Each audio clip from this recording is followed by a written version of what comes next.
The first thing Adeline Wren noticed Don't about touch Hollow me, Bend please. wasn't the wooden Who's gonna storefronts stop or the us? distant snow-capped mountains. It was how quickly people looked away.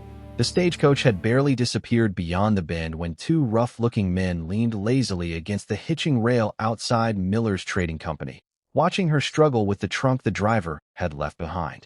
Neither offered help. They simply watched. Adeline brushed a loose strand of dark hair back beneath her bonnet and wrapped both hands around the leather handle. "Come on," she whispered to herself. The trunk scraped across the dusty street another few inches before catching on a stone. She sighed. I suppose that's far enough. Traveling alone across Kansas, Nebraska, and into Wyoming territory had taught her many things. Patience, persistence, and the uncomfortable truth that being alone often made strangers believe they had permission to become familiar. She straightened, dusting her burgundy traveling dress. The folded land deed tucked safely inside her leather satchel mattered more than the heavy trunk anyway. Everything she still owned fit inside that satchel. Her aunt's letters, employment references, a small notebook, her mother's silver thimble, and the document promising that somewhere beyond Hollow Bend waited a forgotten piece of land that now belonged to her. Whether it contained anything worth claiming, she intended to find out herself. 3 months earlier, Adeline still stood before a classroom in Wichita. She loved teaching, watching children discover that books could carry them farther than trains ever would. But after the school closed because of declining enrollment, the position disappeared. Not long afterward, another letter arrived. Her elderly Aunt Miriam had passed away in Wyoming. The two women hadn't seen each other in nearly 12 years. Still, her aunt had remembered her. Inside the envelope rested one surprising sentence. "I've left you the old Wren homestead. It isn't much, but perhaps you'll build something beautiful where I never could." Neighbors encouraged her to sell the land without seeing it. Several gentlemen offered practical marriages instead. One banker politely explained that traveling west alone was an invitation for disappointment. Adeline smiled each time, then packed her bags anyway, because disappointment was easier to survive than regret. Now, standing alone in Hollow Bend, she wondered if perhaps everyone else had been right. "You look lost." The voice interrupted her thoughts. She turned. One of the men who'd been watching her stepped closer. Broad shoulders, dusty beard, a grin that never quite reached his eyes. "I'm managing." "You sure about that?" His companion chuckled. "Town's not exactly friendly to ladies traveling alone. I've noticed. We could show you around." "No, thank you." The answer remained polite. Firm. She bent to lift the trunk again. The first man stepped closer. "That's heavy. I'll manage." "You don't have to." His hand moved toward the handle. She reached it first. "I said, I'll manage." For several seconds nobody spoke. The air itself seemed strangely still. Finally, the second man laughed. "She's got spirit. I like spirit." Neither stepped away. Instead, they simply stood close enough that continuing down the street suddenly seemed impossible. The sound arrived before anyone saw him. Slow hoofbeats. Measured. Confident. Neither hurried nor hesitant. Every head along the street turned toward the western road. Out of the afternoon sunlight rode a magnificent roan gelding. Its reddish-brown coat shimmered beneath drifting dust. White flecks scattered across powerful shoulders. Dark mane. Steady eyes. The horse carried itself with the quiet confidence of an animal that had spent years working beside someone who never wasted movement. Its rider sat equally still. Tall. Broad-shouldered. Black hat casting shade across weathered features. Dark leather coat. Gloves resting lightly around the reins. The revolver at his hip remained untouched. The horse continued walking until it naturally positioned itself between Adeline and the two men. The enormous animal completely blocked their path. Nobody had given it the command aloud. It simply understood. Dust settled softly around its hooves. Only then did the rider speak. "Afternoon." The greeting sounded almost friendly. One of the men forced a grin. "No trouble here." The cowboy nodded once. "Good. We're only talking." "So I noticed." Silence stretched. The first man tried laughing again. "The lady doesn't seem bothered." Adeline answered before anyone else could. "I didn't say that." The rider's eyes never left the men. One of them shifted his weight. "Move your horse." The cowboy calmly adjusted one rein. The gelding stepped half a pace closer instead. Not threatening. Simply impossible to ignore. Then came the sentence the entire street would remember. "Touch her again." He paused. "And you'll regret forgetting what respect looks like." Nobody shouted. Nobody reached for a weapon. The words alone carried enough certainty. The first man looked around. Merchants had stopped sweeping their porches. Customers stood frozen outside the bakery. Even the blacksmith leaned against his doorway watching. Neither troublemaker seemed eager to become today's entertainment. The second man finally muttered, "This ain't worth it." "No." The cowboy agreed quietly. "It never was." The two men stepped backward, then disappeared down the opposite side of the street without another word. Adeline released a slow breath she hadn't realized she'd been holding. "Thank you." The rider looked toward her for the first time. His eyes were calm, observant. "You all right?" "Yes. I believe so." He nodded. "Good." She expected him to introduce himself. Instead, he simply tipped his hat. "Travel safely." Then he touched the reins. The great Roan gelding turned smoothly and continued down the street as though nothing remarkable had happened. A storekeeper quietly leaned toward Adeline. "You know who that was?" She shook her head. "Calder Boone." "The rancher?" "The very one." "I thought ranchers argued with cattle." The old merchant smiled. "Calder mostly argues with people. And somehow, people usually decide they're mistaken." The following morning, Adeline visited the county survey office hoping to learn exactly where Aunt Miriam's property lay. The elderly clerk unfolded several faded maps across his desk. Wren Homestead. He searched another ledger, then another. Finally, his eyebrows lifted. "Well now, what is it?" "Your land borders Boone Crossing." She frowned. "Boone? As in Calder Boone? The cowboy from yesterday?" "The same." He pointed toward the map. "There's been confusion about this creek boundary for years. Nobody ever settled it." "No. Old survey markers disappeared decades ago. Some folks claim the stream shifted. Others say the first map was wrong." Adeline studied the faded lines. "So, part of my property may actually overlap his?" "Possibly. And until someone measures everything properly, nobody truly knows." 2 hours later, she found herself riding a borrowed mare toward Boone Crossing Ranch. Rolling prairie stretched endlessly beneath a brilliant blue sky. Cottonwoods lined the creek. Beyond them stood one of the finest ranches she'd ever seen. Calder looked up from repairing a split fence rail as she approached. Recognition crossed his face almost immediately. The stagecoach traveler, and the man on the roan horse. A faint smile appeared. "I suppose introductions are overdue." He removed one glove and offered his hand. "I'm Calder Boone." She accepted it. "Adeline Wren. What brings you all the way out here?" Instead of answering, she carefully unfolded her aunt's deed. "I think our land may have become neighbors." Calder studied the document, then looked toward the distant creek. Finally, he smiled. "Looks like we'd better take a ride." Side by side, the former schoolteacher and the quiet cowboy turned their horses toward the forgotten homestead. Neither realized the journey ahead would change far more than a disputed property line. The forgotten homestead was not where either of them expected it to be. According to the faded county map, it should have stood on a rocky rise overlooking Boone Crossing Creek. Instead, after nearly an hour of riding through rolling prairie and cottonwood groves, Calder slowed Brimstone beside a weathered stone marker almost hidden beneath tall grass.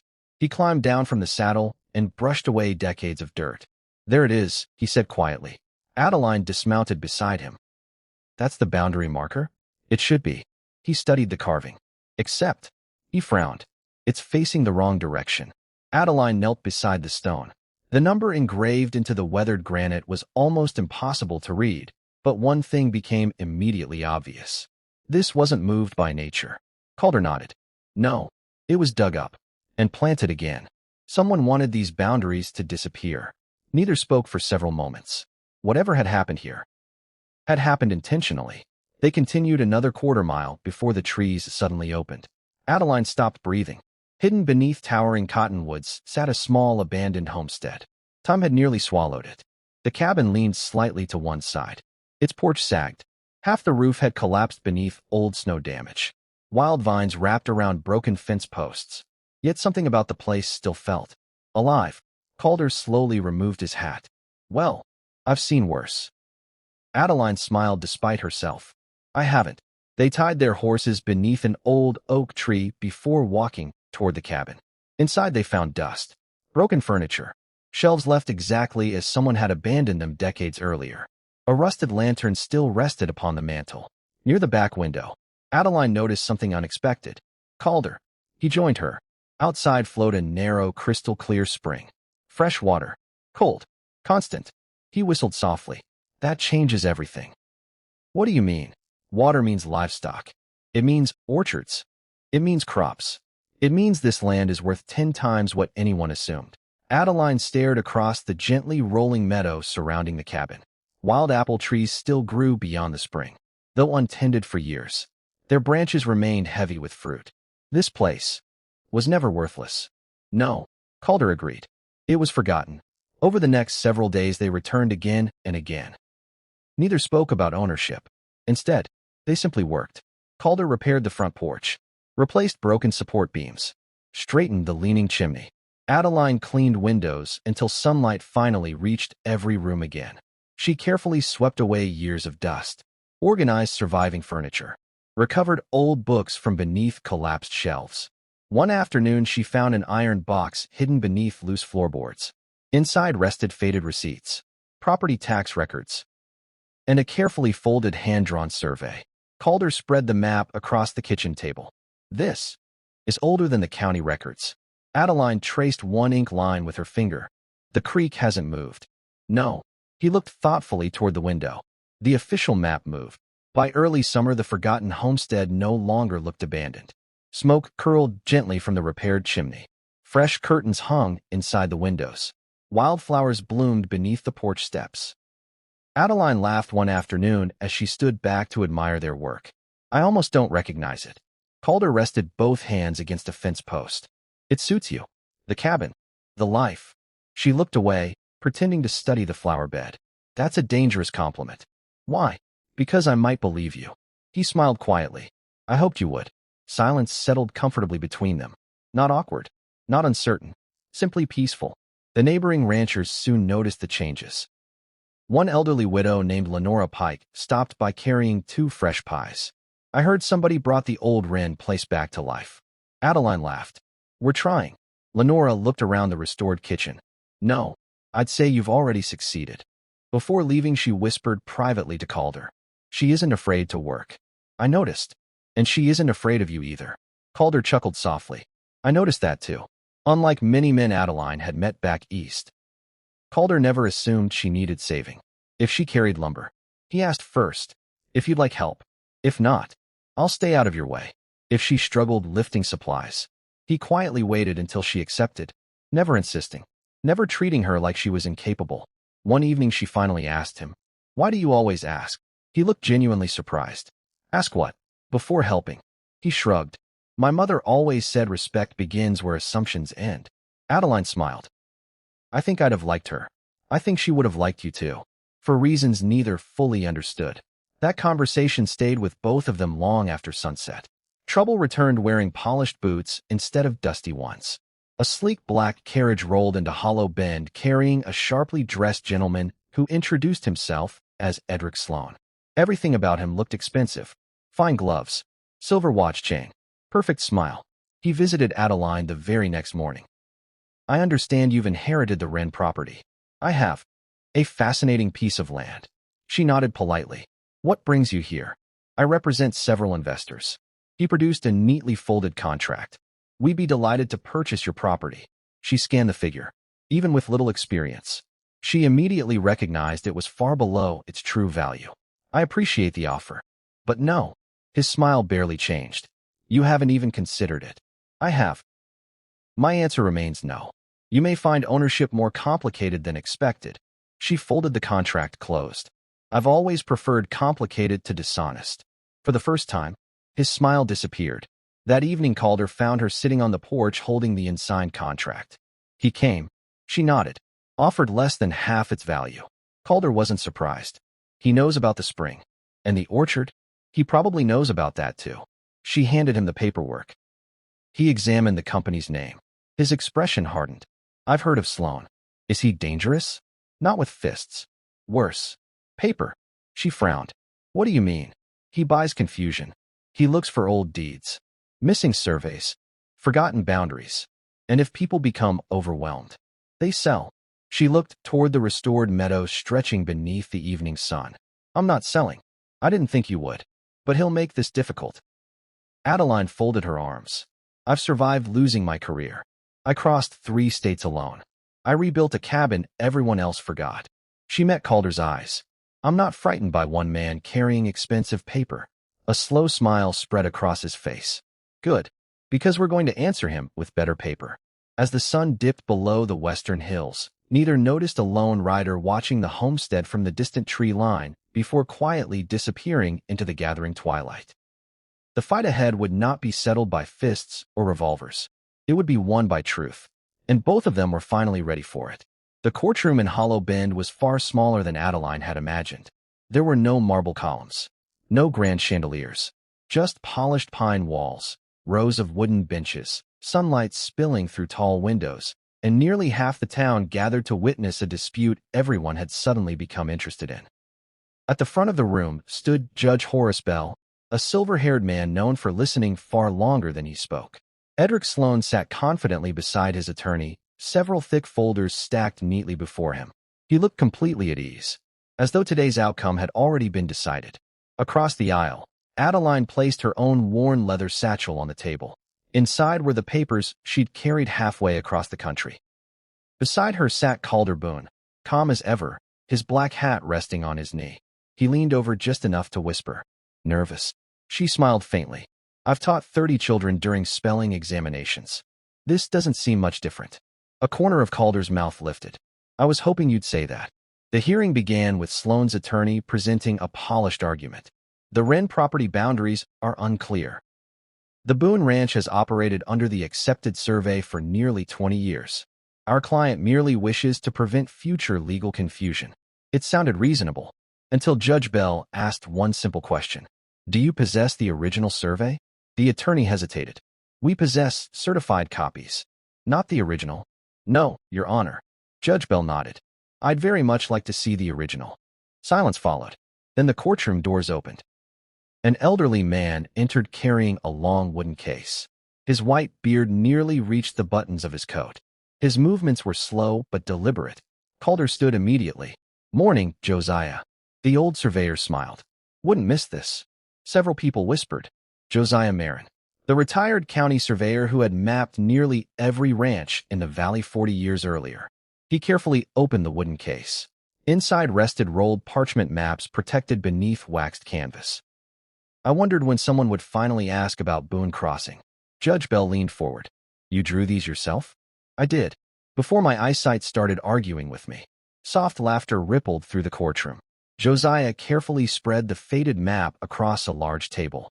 Every creek, every stone marker, every property line, exactly as they had existed decades earlier.